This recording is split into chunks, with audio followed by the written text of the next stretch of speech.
తిరుపతి జిల్లా చంద్రగిరి నియోజకవర్గం అన్ని విధాల అభివృద్ధి పథంలో నడిపించడమే నా ప్రథమ కర్తవ్యమని చంద్రగిరి శాసనసభ్యులు నాని తెలిపారు. ప్రజా సమస్యల పరిష్కార వేదిక వినూత్న కార్యక్రమాన్ని రెండవ రోజు చంద్రగిరి మండలం కలరోడ్డుపల్లి, కొంగరవారిపల్లి గ్రామాల్లో నిర్వహించారు. ఈ కార్యక్రమంలో పాల్గొన్న ఎమ్మెల్యే పులివర్తి నానికి ప్రజలు, స్థానిక టీడీపీ నాయకులు ఘన స్వాగతం పలికారు. ఈ సందర్భంగా ఆయన ప్రజల నుంచి వినతి పత్రాలు స్వీకరించారు. సమస్యలను తెలుసుకుని వాటిని పరిష్కరించే విధంగా అధికారులను ఆదేశించారు.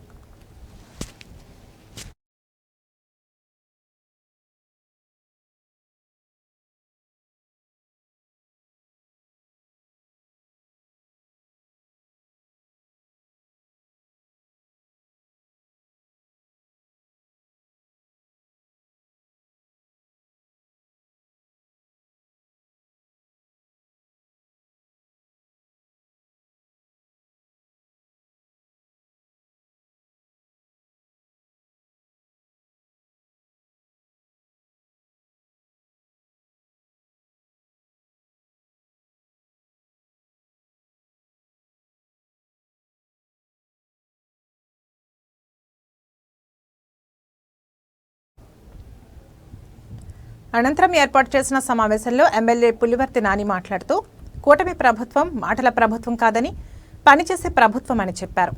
కల్రోడ్డుపల్లి గ్రామ పంచాయతీలో ఇప్పటివరకు 26 పనులను 34,24 లక్షల రూపాయలు ఖర్చు చేసి అభివృద్ధి చేయడం జరిగిందని తెలిపారు. అదేవిధంగా ప్రజలు చెప్పిన అన్ని పనులను చేస్తున్నామని తెలిపారు.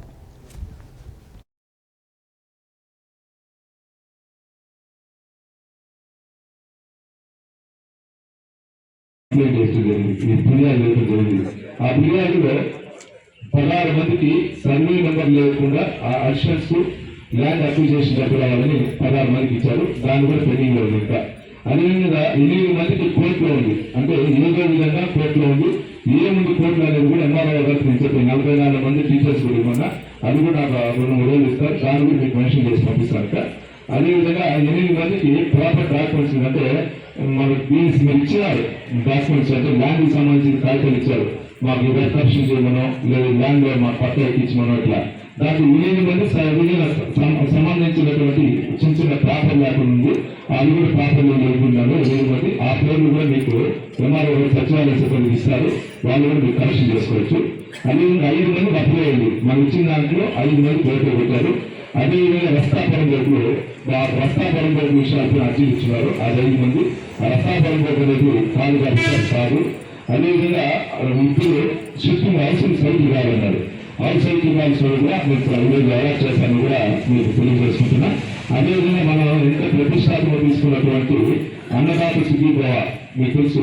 మన పెద్దాయి గారు ప్రతి ఒక్క రైతుకి సెంట్రల్ గవర్నమెంట్ ఇస్తానని చెప్పారు. ఆ 20,000 మన మొదటి విడతగా 1వ తారీఖు 7,000 ఇచ్చారు. రేపు అక్టోబర్ 1వ తారీఖున మళ్ళా 7,000 ఇస్తారు. జనవరి నెలలో 6,000 ఇస్తారు. అంటే 3 విడతలుగా మనకు అవుతుంది. ఈ మొదటి విడతలో మొత్తం 445 మంది ఉంటే 345 మందికి రావడం జరిగింది. 97 మంది కాలా. ఈ 97 మందికి ఎందుకు కాలేదంటే కోర్టులో కేసు ఒకరికి కాలా. చనిపోయిన 36 మంది ఉన్నారు. ఆ చనిపోయిన 36 మంది పాస్బుక్లు కానీ వాళ్ళ ఇంటి కానీ పేరు మార్చుకుంటే వాళ్ళ కుటుంబ సభ్యులకు 36 మంది వస్తుంది. ఆ 36 మంది అనేది కూడా ఇక్కడ మన సచివాలయంలో రేపు నుంచి ఇస్తారు. దాన్ని కూడా మీరు తీసుకొని ఎవరున్నారో వాళ్ళు మార్చుకోవచ్చు. అదేవిధంగా గవర్నమెంట్ ఎంప్లాయీకి ఉన్నారు. గవర్నమెంట్ ఎంప్లాయీకి రాదు కాబట్టి ఆ ఒకరికి రాదు. ఆ పేరు మీరు చెప్తారు. పేరు అంటే కార్డు పెట్టుకోండి. ఇంకొకరు ఏదైనా ఉంటే వాళ్ళు వచ్చి 4 ఉన్నారు. ఇంటికి ఉన్నారు. అందరూ వాళ్ళ ఎప్పుడు రాదు. టోటల్ 39 మంది. వాళ్ళ కరెంటు బిల్లు ఎక్సెస్ గా ఉంది. కరెంటు బిల్లు ఎక్కువ వేస్తున్నారు వాళ్ళకి ఒకరికి. అదే విలేజ్ డీటెయిల్స్ విలేజ్ డీటెయిల్స్ కట్టలు రాలా.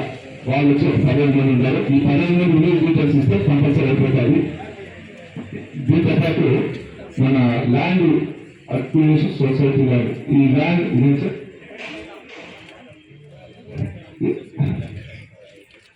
ఒకటి ల్యాండ్ వెళ్ళిపోయింది లేదు వెళ్ళిపోయింది. ఒకరు సొసైటీలో ల్యాండ్ ఉండబట్టి వాళ్ళు సొసైటీకి వెళ్ళిపోయింది ల్యాండ్ వాళ్ళ మొత్తం 97 మందికి అది చేస్తారు. దీంతో పాటు 39 మంది అవుట్ ఆఫ్ స్టేషన్ అంటే మన ఊరి నుంచి పక్క ఊళ్ళో ఉన్నారు. వాళ్ళు ఏదో తీసుకోవాలి వాళ్ళ పేరు ఇస్తాం కాబట్టి వాళ్ళు కూడా క్లియర్ అయిపోతుంది. కాబట్టి దీనివల్ల మనకి ఇమీడియట్ గా ఈ రోజు ఇక్కడ ఉండే మన అందరం మీ వల్ల ఈరోజు అందరూ ప్రధానంగా కొంచెం ప్రధాన సభకు అధ్యక్షత ఇచ్చినటువంటి ఎంఆర్ఓ గారికి, అదేవిధంగా ఎంపీడీఓ గారికి, మన డిసిఎంఎస్ చైర్మన్ సుబ్రహ్మణ్య గారికి, చిరంజీవి గారికి, మన మేడసాని సుదర్శమణ గారికి, లలితక్క గారికి, గౌత్ గారికి, బాలా గారికి, ప్రవీణ్ గారికి, సుబ్రహ్మణ్య గారికి, కేసీ నాయుడు గారికి, ఇక్కడ ఉన్నటువంటి సాగర్ గారికి, ఇక్కడ గ్రామ పెద్దలందరూ కూడా, అక్కలు చెల్లెలు అమ్మలకు అందరూ కూడా, ప్రతి ఒక్కరు కూడా పూర్తి నమస్కారం తెలియజేసుకుంటున్నాం. ఈ సచివాలయంలోకి మనం మాట్లాడుకున్నాం. కానీ ఎందుకు వచ్చి మన సమస్యలు తెచ్చాలనుకున్నానంటే, మనం గ్రామ స్థాయి నుంచి మనం ప్రతి ఒక్కరెక్కడ ఏమేమి ప్రాబ్లంలో మనం తెలుసుకున్నాం గతంలో. ఎందుకంటే తెలుగుదేశం పార్టీలో ఉన్న కార్యకర్త నుంచి పెద్ద స్థాయి నాయకుల వరకు కూడా కార్యకర్తలతో స్వభావం కంటే కూడా ప్రజల యొక్క సమస్యలపైన ఎక్కువ దృష్టి సాధించేది మన తెలుగుదేశం పార్టీ. దానివల్ల మొన్న రెవెన్యూ సమస్యలు పెట్టినప్పుడు కూడా ఇది జరుగుతుంది, దానివల్ల ప్రయోజనం ఉంటుందని మనం రెవెన్యూ సమస్యలు పెట్టాం. కానీ పెట్టిన తర్వాత దాంట్లో కూడా కొన్ని లోటుపాట్లు ఉన్న దానివల్ల కరెక్షన్ చేస్తేనే బాగుంటుందని మేము మన సుబ్రహ్మణ్య గారు కానీ, బాలా కానీ, మేమంతా అన్ని మండల పార్టీకి సంబంధించిన నాయకులు మాట్లాడుకొని ఒక దానిపైన వెళ్ళాలనుకున్నాం. ఆ లోపల సుపరిపాలనలో తొలి అడుగులు వేసి మా పెద్దలు గారు పెట్టినప్పుడు కోర్టు గడువు తిరగాలని కూడా మేము ఆల్మోస్ట్ 18 రోజులు తిరిగాం. ఈ లోపల అమ్మ చనిపోయిన దానివల్ల మళ్ళా పోకుండా దినాలైన వరకు కూడా ఉండటం జరిగింది.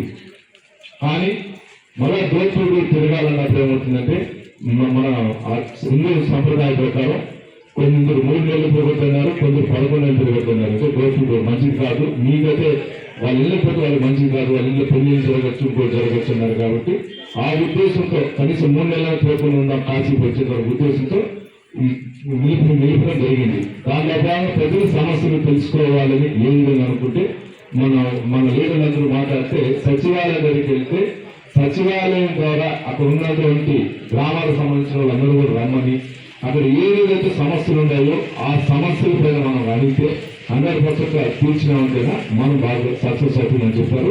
నిన్న పదపాక పంచాయతీ చేసాం. తర్వాత మార్నింగ్ చేసి మన కందివారిపల్లి గ్రామ సచివాలయానికి ఇప్పుడు కొందరవారిపల్లి జరుగుతుంది. దీని ఉద్దేశం ఏమంటే, మనం గతంలో ఏ విధంగా బాధపడ్డాం గత 10 సంవత్సరాలు కానీ 5 సంవత్సరాల ముందు, ఆ బాధలు అనేది రోడ్లు ఉండొచ్చు, లేదా పెన్షన్లు ఉండొచ్చు, లేదా రేషన్ కార్డు ఉండొచ్చు, లేదా హౌసింగ్ ఉండొచ్చు, లేదా మనకు సంబంధించినటువంటి చిన్న సమస్యలు ఉండొచ్చు, భూ సమస్యలు ఉండొచ్చు. వీటన్నిటిని కానీ పరిష్కరిస్తే ఈ రోజు మనం ఆ సమస్యలు ముఖ్య కారణం క్లియర్ అవుతుందనే ఉద్దేశంతో చేయడం జరిగింది. దాని ద్వారా ఉదయం కూడా జరిగింది, ఇప్పుడు కూడా జరుగుతుంది. నేను ఇక్కడ ఉన్న ఈవినింగ్ 6:30 మీ ప్రతి ఒక్క అర్జీదారు తీసుకొని ఆ ఆఫీసు మన ఎమ్మెల్యే కార్యాలయం తీసుకుని వెళ్ళి మీరు ఇచ్చిన దాన్ని స్కాన్ చేసి పెట్టుకొని, ప్రతి ఒక్క ఫోన్ నెంబర్ నుంచి మొత్తం స్కాన్ చేసి పెట్టుకుని ఆ కాగితాలంతా సర్కిల్ డిపార్ట్మెంట్ ఎంఆర్ఓ ఆఫీస్ నుంచి ఎంఆర్ఓ గారికి, ఎంపీడీఓ గారికి, పక్కన ఉన్నటువంటి అగ్రికల్చర్ ఆఫీస్ ఉండొచ్చు, వేరే ఏ డిపార్ట్మెంట్ ఉంటే అంటే పంచాయతీ రాజ్ రోడ్లు ఉండొచ్చు, లేదా కాలువలు అయితే ఆర్డబ్ల్యూసీ ఉండొచ్చు, లేదా పెద్ద కాలువలు అయితే ఇరిగేషన్ ఉండొచ్చు. ఇవన్నీ పంపించి ఎంత తొందరగా పరిష్కరించే విధంగా నేను తీసుకోవాలని ఉద్దేశం చేస్తాను. మ్యాగజైన్ కంప్లీట్ చేస్తాను కూడా ఈ సభ కూడా తెలియజేసుకుంటున్నా. ఇక్కడ రెవెన్యూ